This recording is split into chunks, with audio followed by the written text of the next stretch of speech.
Do you ever feel like you're just constantly stressed, on edge, and just anxious? It feels like you're treading water in an ocean of bills and rising prices and a nagging pressure just to keep up. Your focus is shot, patience razor thin, and your mind never truly feels quiet. That feeling is not just in your head, it's a very real biological response to an environment our brains never really were built for. We're living in an age of overwhelm, where a volatile economy, stagnant incomes, and the constant fear of just a looming recession has become the biggest source of our stress. But what if I told you, cousins, that this state of constant low grade panic, it isn't a personal failure, it's not a lack of willpower, it's a sign that your brain's ancient survival wiring is being hijacked by a modern world of financial uncertainty. In this video, we're going to explore the biological reasons you feel so overwhelmed. And more importantly, we're going to give you some practical, science based guides to reclaim your peace. And just one simple shift at a time. That's all it takes. So come on, cousins, and let's pod about it. In a world fraught with confusion, one man will break his silence.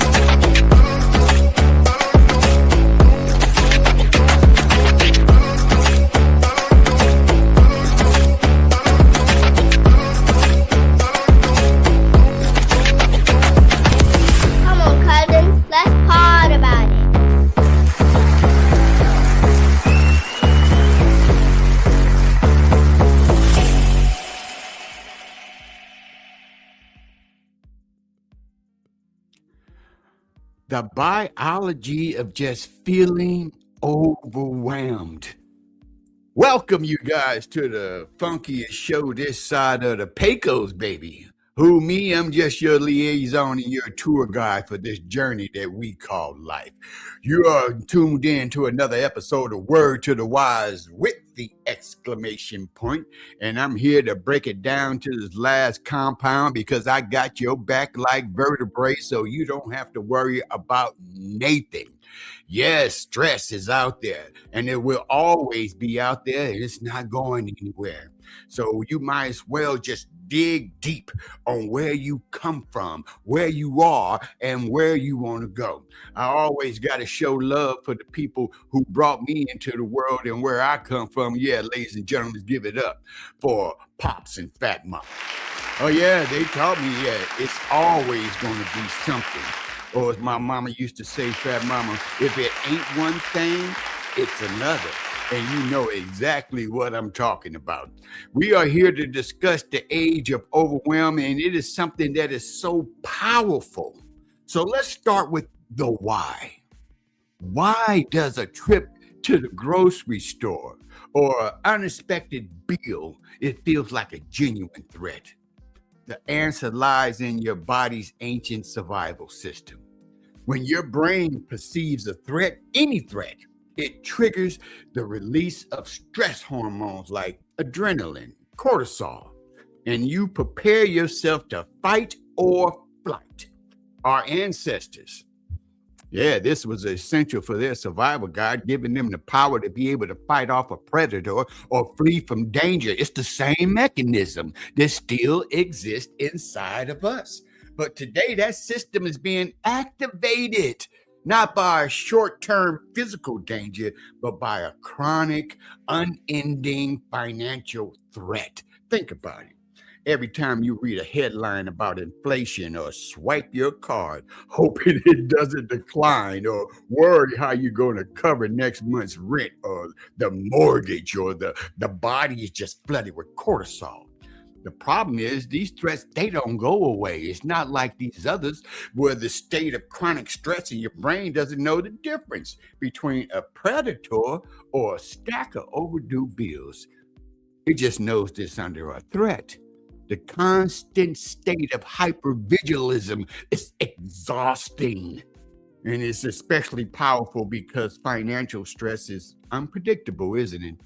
You never know when your car gonna break down or which price would jump up at the store and just rise, and you keep a constant state of alert. And research shows how detrimental that is to your health. The chronic worry isn't about making ends meet today, it's about the future, which can amplify feelings of anxiety and hopelessness. It isn't just a feeling, it has real consequences for our ability to think, doesn't it, cousins? When your brain is in constant survival mode, it diverts resources away from the prefrontal cortex, the part that is responsible for planning and problem solving and emotional regulation. This creates what you might call financial brain fog. Your ability to think clearly is replaced by that shallow worrying thought, and you just feel mentally drained. So you feel like you're drowning, don't you? But remember, you're not alone. And I know I'm not alone right here on this Word to the Wise podcast. I know I got your back and I know you got mine. So if you would love to be able to give and support to this program, I would love to see you be able to support us right over here on Venmo at Word to the Wise podcast or on Cash App at Cat Daddy in the Mix. Or you can catch me on Zelle at T Patrick at 8844msn.com. So you guys know that it takes something to not feel alone, don't you? What does it take? It takes a team, but we are all swimming, the whole team in this economic sea. And our brains simply aren't built for this level of just chronic stress. Think about it. It don't stop. But the good news is you don't have to drown. No, you are not powerless here. And by taking just a few intentional steps, we can manage these biological effects and regain a sense of control. We can build ourselves a life raft. Okay, so here's your practical guide to reclaiming your peace. Let's get into some really practical strategies. You can start using these today. See, it isn't about a dramatical changing of your whole financial situation overnight. It's about making small, sustainable shifts that will take back control of your mind. So let's walk through a quick little 5-step plan right here, cousins. You ready? Step 1, you got to get to know your triggers before you can fix the problem. You need to understand it. So for just 1 week, your only job is just to observe. Start tracking your spending. You can use an app or just a simple over handy dandy little notebook. Don't judge what you see, just notice it. See where your money is actually going. The answer might surprise you. Even more importantly, you may start to create a simple log in that notebook. And every time you find yourself spiraling with financial anxiety, just pause and ask, what am I feeling right now? Is this fear? Is this hopelessness? Is it shame? Is it anger? And what just happened to trigger it all? Was it a news report?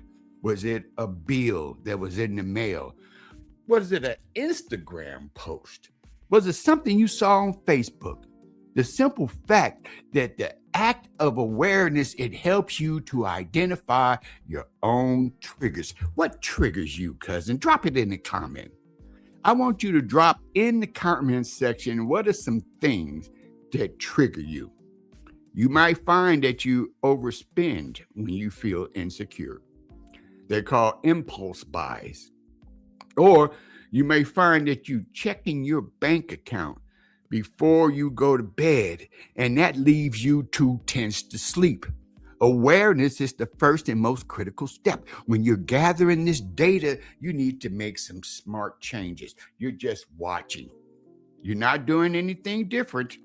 You're just observing and just being aware. Remember, it is going through the medulla oblongata and it's somewhere in the back of the mind. All these little things, they trigger something. And what they trigger is the adrenal gland. Yes, they trigger something that is called the synapse inside of your mind, inside of your brain. It's the same thing that our ancestors had when they saw a saber-toothed tiger or something, a woolly mammoth about to attack them when they were Neanderthals or Cro-Magnon. See, that was a heightened sense of alert, but the brain doesn't know the difference. A threat is a threat.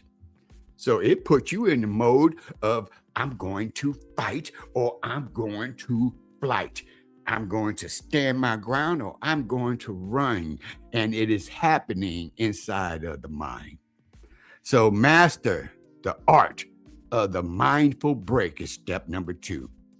Your mind needs a break every now and then. Our brains aren't made for hours of nonstop worrying. No, it's not. All that financial stress, it leads to mental and emotional fatigue. The solution is to intentionally schedule moments of disconnection from that anxiety. Super effective method for this is called scheduled worry time. It's simple. Instead of letting financial worries hijack your entire day, pick a specific time, set a timer, 25 minutes.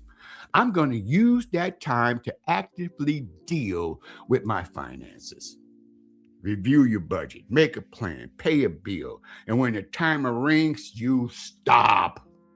Then you take a mandatory 5-minute break. Actually, just step away from the stress, stretch, get some water, listen to a song, write a poem, do something. The structured approach, it contains anxiety and it builds rest directly into the routine. It prevents burnout.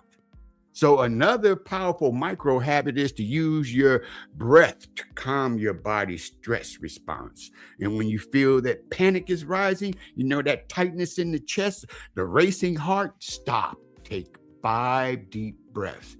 Inhale slowly. Exhale. Consciously, just let the tension in your shoulders and your jaws just drop a little bit.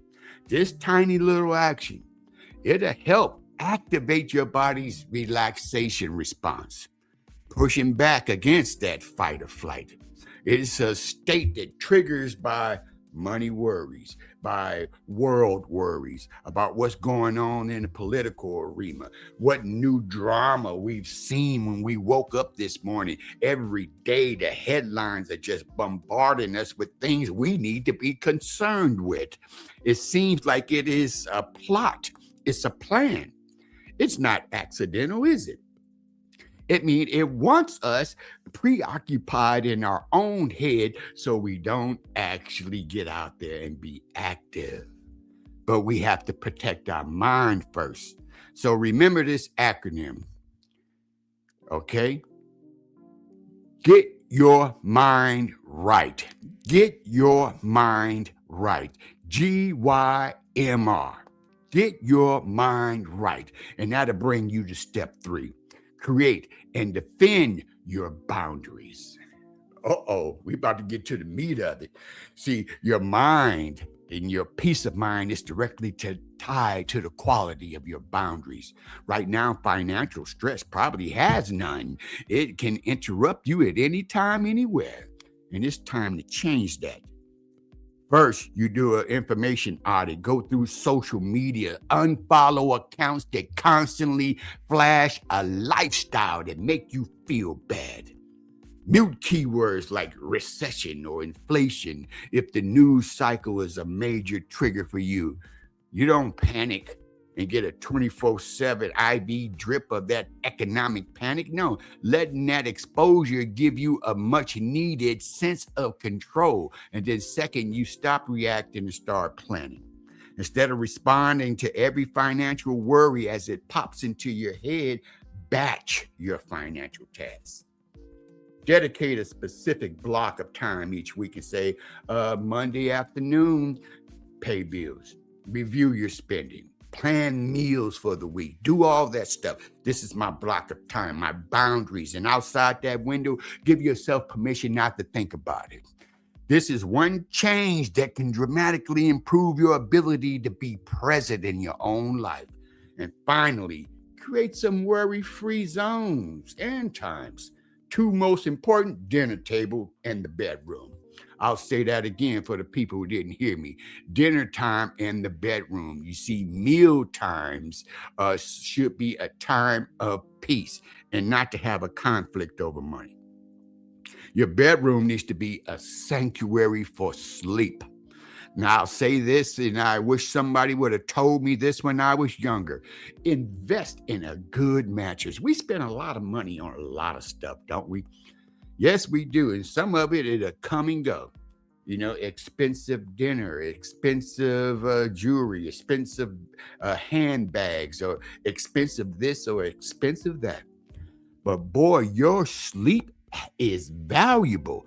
Buy yourself a good mattress and some nice pillows that either firm, if that's what you want, or soft, if that's what you need, something that's going to give you a peace of mind when you put your head to bed.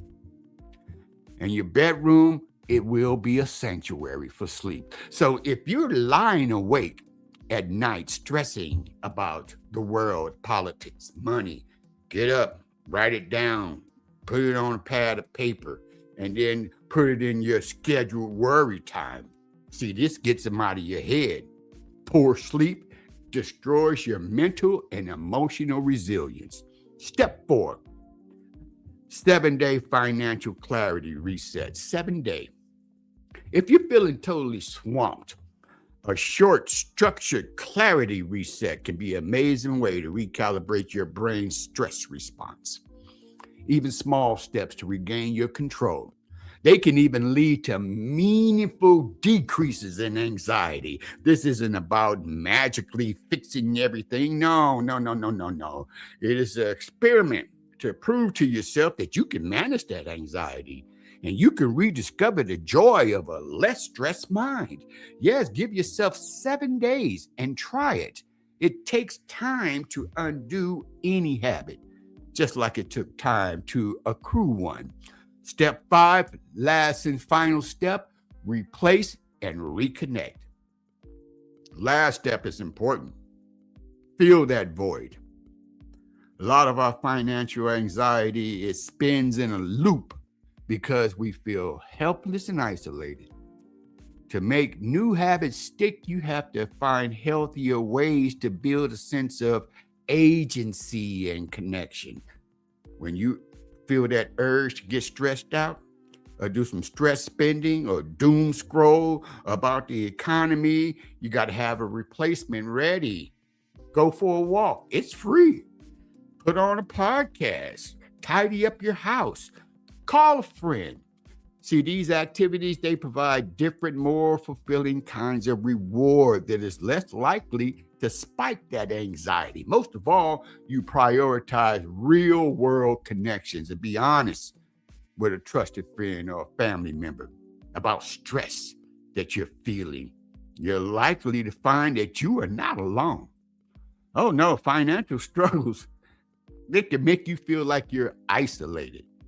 But strong social bonds, one of those things is the most powerful buffers that we have against stress. What is the goal then? The goal is to seek support and connection and not suffer in silence, cousins. And you should also get yourself some support of spiritual support. I have a good episode, The Whomsoevers and the Least of These. I think you should check those out. Get that spiritual connection. You are not alone. No, and you are cherished if you just tap back into the power source. And if you feel like reaching out to some of your friends and stuff, it just doesn't help, Well, I got an episode for that as well. Phony friends, smiling enemies, and fake families. You got to be able to differentiate between the two and understand that if someone needs to be cut out of your life, nothing wrong with that. You are a source of contention and stress and anxiety in my life, and I don't need it. I got so much going on. We all do. So drop it in the comment section. And don't forget, cousins, I want you to make sure that you like and subscribe to this channel. I'm putting out some powerful messages, and I do it all the time. You can find me on all of these stations on YouTube at VT Patrick. Over there on TikTok at Cat Daddy in the Mix. Or if you like to check me out over here on Facebook, like and follow and share, most importantly. So if you're feeling good about what you heard so far, go ahead and subscribe to this channel. Living in the age of overwhelmed is not your fault, but learning to navigate it is your responsibility. It starts by you understanding that your brain is up against an economic environment that triggers the most ancient survival instincts. And it continues by you got to take back your autonomy through small, intentional acts, learning your triggers, taking mindful breaks from worry, setting firm boundaries, resetting your habits, replacing anxiety with activities that genuinely fill you up. And sometimes you just got to quiet your mind. You got to take a break from everything. And that may mean for you to disconnect for a little bit. It may need you to be in solace and quiet. Quiet your mind. And remember the acronym, right? GYMR. Get your mind right. These are simple shifts, but when you practice them consistently, they add up. If you do it inconsistently, you will not see the addition of something new as a new tool. A tool is very good for you to have, but I always say this, man, if every problem that you face, if your favorite tool is a hammer, then everything is a nail. Boom. I don't like this. I don't like that. You will nail everything. But anybody who's a do-it-yourselfer knows you can't rebuild an engine with just a Phillips screwdriver, baby.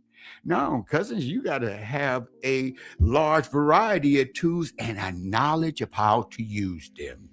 So they give you back your focus when you use these things consistently.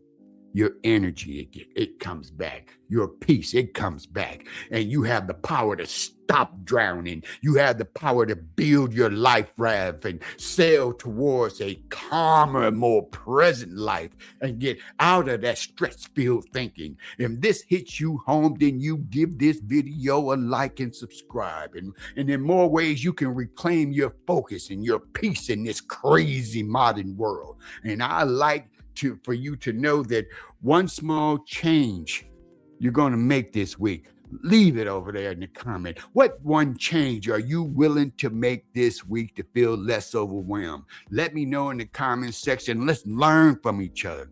This isn't just a word service. No. This is something that I want you to be able to follow and track because I'm trying to change somebody's life, one life at a time. And if your life needs changing and you know that I feel overwhelmed, I feel like it's too much always. I mean, every time I turn on the news, it's just something different. A new war, a new policy, a new executive order is something always attacking me. And my brain, it has that ancient trigger. It has that ancient defense mechanism, and it treats it like it's a raptor. It treats it like it's a brontosaurus. It treats it like it is an imminent threat. We are built this way, but in today's age, we are built different. It was made to be able to deal with instances and threats and isolation. But why do you think we are under attack constantly? It's not accidental. No, these sites, these apps, everything that we have, it is built to be a constant barrage to keep you in a state of heightened frenzy. But you don't have to be. And if you feel like, I don't know what else that I can do, well, boy, are you in the right place. You're in a good place to do something great here, cousins. Boy, did you come to the right spot here on Word to the Wise.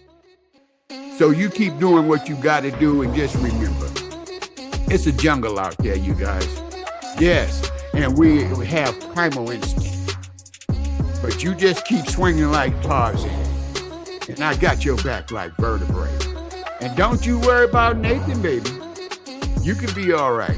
Sometimes you just got to plug out and unplug for a little bit. I'll be seeing you guys soon. And I'll be coming to a computer screen or a cell phone screen near you. Love, peace, and hot catfish grease. See ya.